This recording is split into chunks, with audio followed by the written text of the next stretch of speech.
All right, let's talk about drive-ins. All right, if you're a Gen Xer that grew up in the 70s, 80s, and then into the 90s, then you have to remember going to a drive-in movie. And the movies, the drive-in, the experience was different depending on how old we were when we went. Going as a kid in the 70s was completely different than going as a teenager in the 80s, and believe me when I tell you, absolutely different than going as a delinquent 20-something-year-old in the 90s.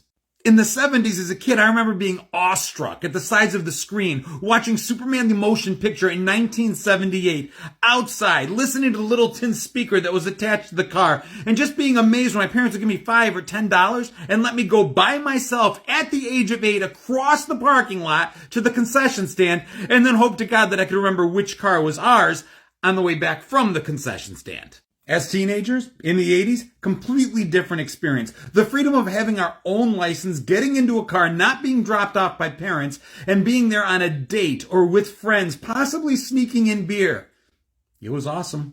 And then as we got a little older, the drive-in became a completely different experience again. For me, the 90s was about watching the Rocky Horror Picture Show at the drive-in or Pink Floyd's The Wall like a dozen times. So whether you're talking about the drive-in from when we were little kids or big kids or young adults, it still remains for me a huge part of growing up Gen X.